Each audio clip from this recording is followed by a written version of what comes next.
हिंदू समाज में जाति व्यवस्था को संघ कैसे देखता है? संघ में अनुसूचित जाति जनजातियों का कैसा प्रतिनिधित्व और स्थान है? तीसरा, घुमंतु और विमुक्त जातियों के लिए क्या संघ ने कोई पहल की है? जाति व्यवस्था कहते हैं उसमें गलती होती है। आज व्यवस्था कहाँ है? वो अव्यवस्था है। कभी ये जाति व्यवस्था रही होगी, वो उपयुक्त रही होगी, नहीं रही होगी, आज उसका विचार करने का कोई कारण नहीं। वो जाने वाली है। जाने के लिए प्रयास करेंगे तो पक्की होगी। उसको भगाने के लिए प्रयास करने के बजाय जो आना चाहिए उसके लिए हम प्रयास करें तो ज्यादा अच्छा होगा। अंधेरे को लाठी मार मार कर भगाएंगे, अंधेरा नहीं जाएगा। एक दीपक जलाओ, वो भाग जाएगा। तो एक बड़ी लाइन खींचो तो सारे भेद विलुप्त हो जाएंगे। यही संघ कर रहा है।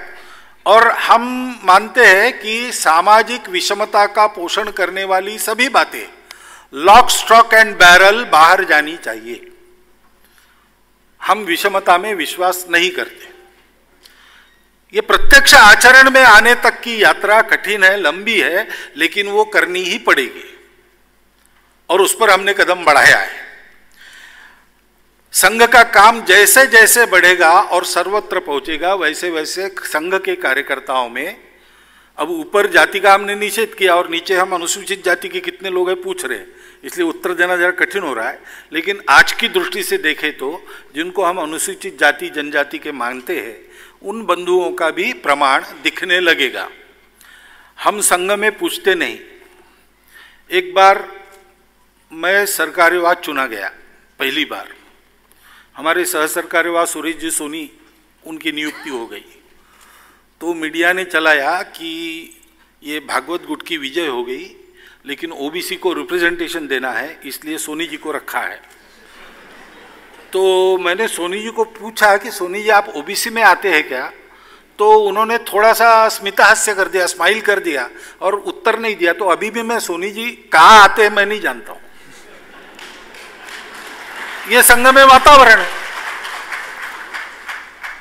तो अगर हम इसी ढंग से बढ़ते हैं तो ये परिवर्तन होता है। नागपुर में मैं पढ़ रहा था, विद्यार्थी था उस समय। नागपुर संघ के लगभग सब अधिकारी एक ही जाति के थे, ब्राह्मण जाति के थे। लेकिन मैं नागपुर का प्रचारक बनकर 80 के दशक में जब वापस आया तो जगह जगह जितनी बस्तियां थी उस प्रकार की कार्यकारिणी बनी थी। इसलिए बनी थी कि हमारी शाखाएं बढ़ी, हम उस बस्ती में पहुंचे, हमने काम बढ़ाया। स्वाभाविक उसमें से कार्यकर्ता तैयार हुए, वो आ गए। कोटा सिस्टम करेंगे तो जाति का भान रहेगा। सहज प्रक्रिया से सबको लाएंगे तो फिर जात नहीं रहेगी।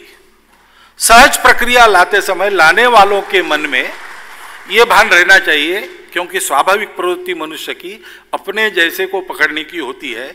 हमको अपने जैसे को नहीं पकड़ना है, सबको पकड़ना है। ये ध्यान रखकर अगर काम चलता है तो ऐसा होता है। 50 के दशक के संघ में आपको ब्राह्मण ही नजर आते थे। आज के संघ में, क्योंकि आप पूछते हैं तो थोड़ा बहुत मैं देखता हूं तो मेरे ध्यान में आता है कि जोन स्तर पर, प्रांत और प्रांत के ऊपर जोन स्तर पर सभी जातियों के कार्यकर्ता आते हैं। अखिल भारतीय स्तर पर भी अब एक ही जाति नहीं रही, यह बढ़ता जाएगा। और संपूर्ण हिंदू समाज का संगठन जिसमें काम करने वालों में सभी जाति वर्गों का समावेश है, ऐसी कार्यकारिणी आपको उस समय दिखने लगेगी। मैंने कहा यात्रा लंबी है, लेकिन हम उस ओर आगे बढ़ रहे हैं, ये महत्व की बात है। और घुमंतु जातियों के लिए हमने काम किया है। मैं मानता हूं कि स्वतंत्रता के बाद उनकी दखल लेकर काम करने वाले हम पहले होंगे। महाराष्ट्र में ये काम शुरू हुआ और उसके चलते बहुत सारी बातें हुई। उनको स्थिर करना, उनके बच्चों को शिक्षा में भेजना, शिक्षा प्राप्त करके वो समाज में आगे बढ़े, इसको देखना, उनकी जो परंपरा से आने वाली रूढ़ियाँ कुरीतियाँ है उसको हटाने का भाव उनके ही मन में उत्पन्न करके उसको निरस्त करना, आदि आदि सारी बातें करते करते कार्य का परिणाम ऐसा हो गया कि पहले महाराष्ट्र सरकार ने और अब केंद्र सरकार ने भी उनके लिए एक अलग कमीशन बनाया है। और वो पायलट प्रयोग हमारा चला है। यमगरवाड़ी नाम का स्थान है, वहां उसकी केंद्रीभूत जानकारी और कार्य का प्रातिनिधिक स्वरूप आपको देखने को मिलेगा। जिनको जाना है जरूर जाइए। इधर उधर विदेशों में यात्रा करते आप मनोरंजन के लिए, एक बार वहां की भी यात्रा कीजिए, तो कितने पापड़ बेलकर कार्यकर्ताओं ने उस समाज को बराबरी में लाने का प्रयास चलाया है, ये आप जान सकेंगे। उसको देखिए। उस कार्य को अब अखिल भारत में जितनी घुमंतु विमुक्त जातियां हैं उनके लिए बढ़ाने का भी हमने उपक्रम पिछले वर्ष से प्रारंभ किया है और हम उनके लिए भी काम करेंगे।